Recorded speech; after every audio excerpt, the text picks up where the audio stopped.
¿Qué tal, amigos? Les habla el Padre Rafael Chávez y les doy la bienvenida una vez más a este su pequeño espacio de meditaciones. Estamos a miércoles 16 de agosto, semana 19 del tiempo ordinario, y hoy podemos celebrar como memoria opcional a San Esteban de Hungría.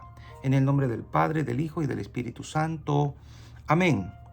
Dios Todopoderoso, que hiciste de San Esteban, rey de Hungría, un propagador de tu iglesia durante su reinado en la tierra, concede a tu pueblo la gracia de tenerlo como glorioso defensor en el cielo.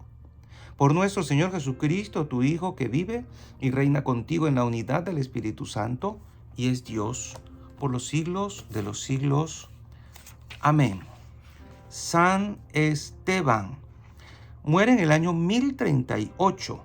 Como primer rey cristiano de Hungría, unificó y cristianizó al pueblo húngaro. Recibió del Papa Silvestre II la Santa Corona en el año 1000, célebre por su caridad con los mendigos, conocido como el Rey Apostólico y el Apóstol de Hungría. Es interesante ver cómo incluso un rey puede llegar a ser santo.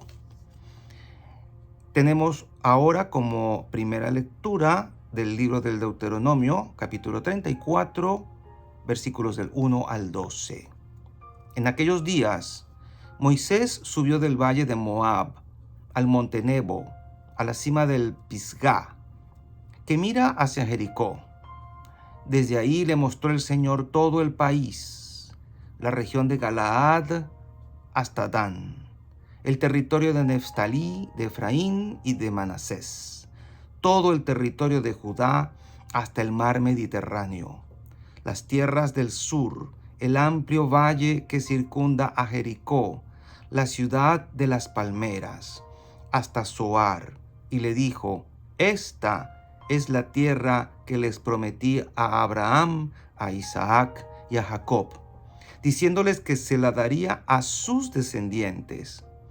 A ti te la he dejado ver con tus propios ojos, pero tú no entrarás en ella.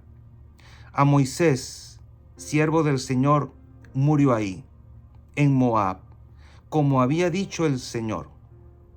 Y Moisés, siervo del Señor, murió ahí, en Moab, como había dicho el Señor.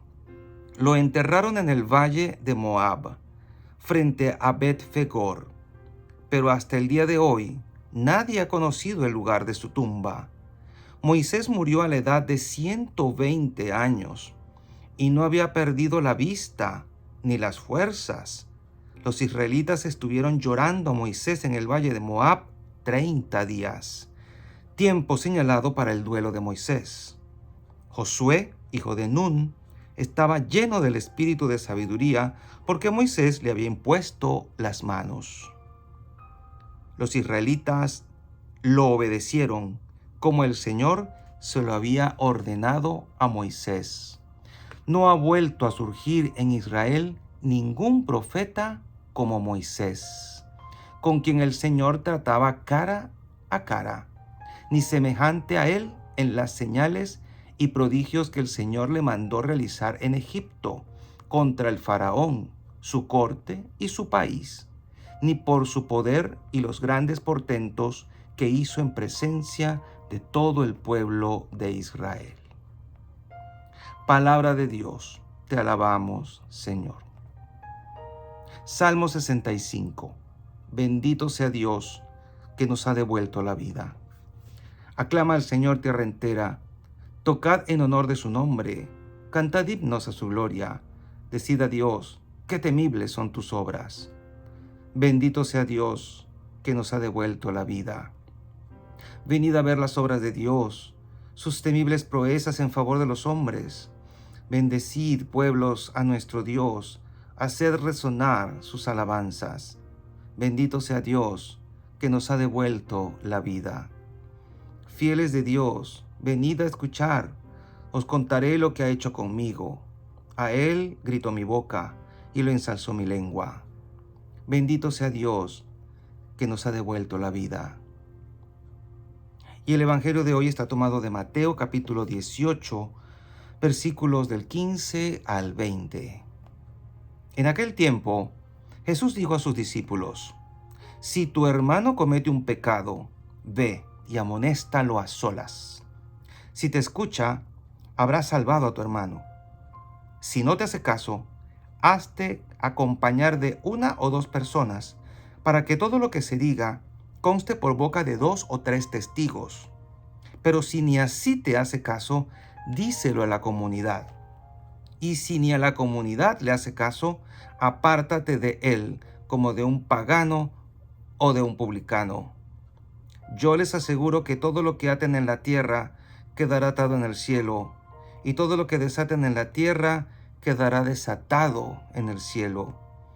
Yo les aseguro también que si 2 de ustedes se ponen de acuerdo para pedir algo, sea lo que fuere, mi Padre Celestial se lo concederá. Pues donde 2 o 3 se reúnen en mi nombre, ahí estoy yo en medio de ellos. Palabra del Señor.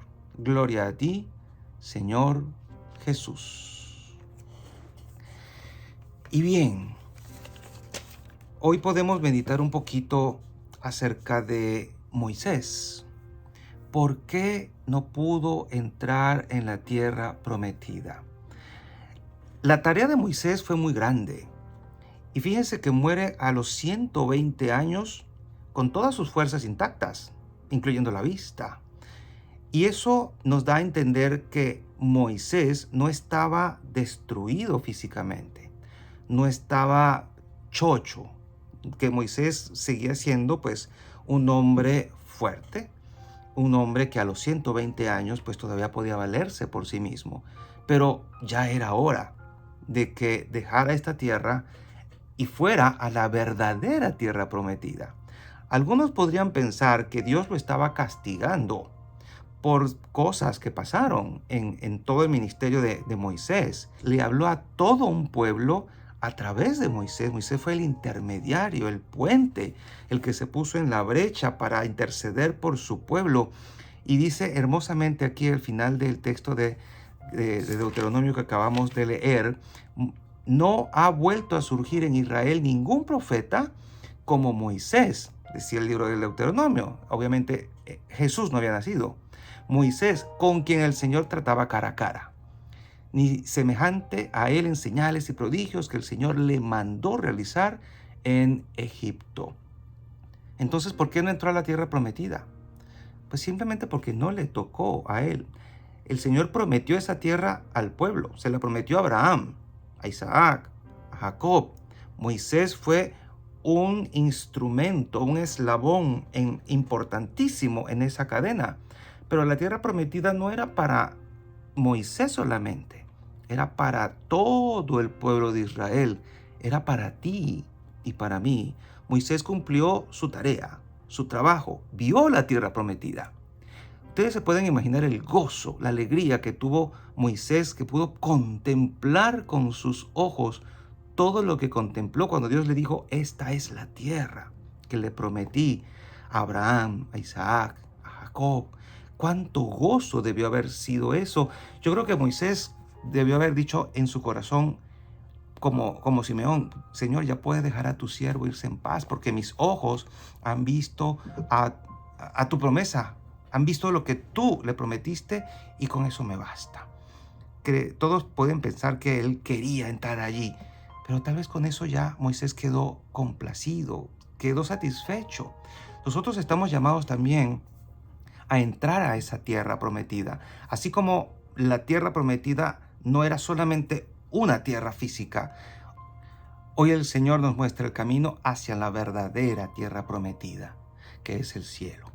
Esa es nuestra patria, por la que debemos nosotros luchar y por la que debemos peregrinar en este mundo para alcanzarla ciertamente. Nos la ha prometido, y esa es a la que nosotros queremos y debemos entrar. Obviamente, como dice el texto, él no entró, se quedó en Moab, murió en Moab, y allí lo lloraron y nadie ha encontrado su sepulcro. Que nos quede esto como enseñanza. No siempre tendremos que ver cumplidas esas promesas para saber que Dios nos ama.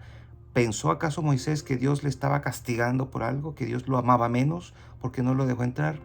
No, Dios le amaba. Era una persona muy especial para el Señor y consiguió elogios del Señor de esa parte. Por lo tanto, aunque Dios no cumpla exactamente todo lo que tú quieras, aspires o sueñes, eso no quiere decir que Él te ame menos. Simplemente es que cada quien tiene un propósito y un destino aquí en la tierra marcado por la voluntad del Padre. Y ese propósito a veces no coincide con lo que tú puedas soñar o querer. Sin embargo, al brincar al Evangelio, encontramos algunas sentencias de parte de Jesucristo que nos pueden lanzar hacia un pequeño desvío en cuanto a cómo Dios actúa ahora en el Nuevo Testamento. Lo primero es lo siguiente: corrección fraterna. El Evangelio de Mateo nos habla de cómo debemos nosotros, entre comillas, inmiscuirnos en la vida ajena. La gente de hoy no le gusta que se metan. Cuando un padre quiere amonestar a su hijo, cuando le quiere decir no hagas esto, haz aquello porque esto te va a traer malos resultados, a veces los hijos, ignorando y pasando por alto la autoridad del padre o de la madre sobre ellos, les dicen no te metas, es mi vida y yo hago con mi vida lo que quiero. Errores que se cometen cuando se habla, porque eso no es así tal cual. Entonces, uno puede, en el nombre de Jesús, meterse en la vida ajena cuando la persona se está dirigiendo hacia un acantilado, hacia un hoyo, hacia un barranco. Yo debo intervenir por caridad para advertirle a una persona que está en peligro, cuando su alma está en peligro, cuando su salvación eterna está en peligro, cuando su entrada a la tierra prometida está en peligro. Yo tengo la obligación en fe y la obligación moral de decirle, ese no es el camino, cambia, conviértete, escucha la palabra de Dios. Tienes que hacer las cosas diferentes porque no vas a llegar al lugar a donde estás destinado por gracia divina. Y a veces la gente no quiere entender, pero es claro cuando el Señor dice, amonéstalo a solas. Y si no, amonéstalo ante testigos. Y si no, díselo a la comunidad. O sea, hay que insistir hasta donde más podamos. En último término, dice aquí algo el Señor muy duro. Trátalo simplemente como a un pagano o a un publicano. Apártate de él. Es lo que nosotros llamaríamos hoy excomunión. ¿No quieres saber nada de corrección? ¿No quieres saber nada del camino correcto?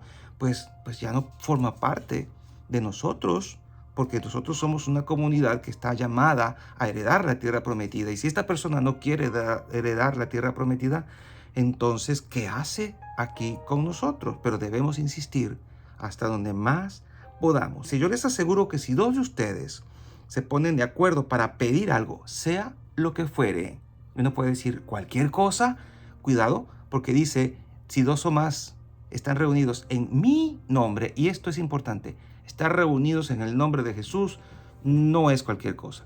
Es la asamblea litúrgica, es un grupo de oración bien establecido, es estar reunidos bajo la dirección del Espíritu Santo. Y en estas condiciones, obviamente, vamos a conseguir lo que Dios quiere. Ciertamente el poder de la oración es muy grande y si no tenemos más cosas, tal vez es porque no sabemos pedir o no hemos insistido suficientemente o simplemente es porque no valoramos el poder de la oración. Recuerda, la oración tiene un gran valor. Por medio de la oración se puede cambiar la historia. Por medio de la oración obtenemos cosas que de otra manera no podríamos tener. Y lo primero que vas a obtener es un incremento de fe, es paz en tu alma y es alinearte con la voluntad de Dios.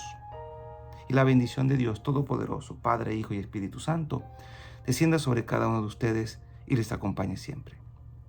Y seguiremos en contacto, si Dios lo permite, a través de este canal. Chao, chao.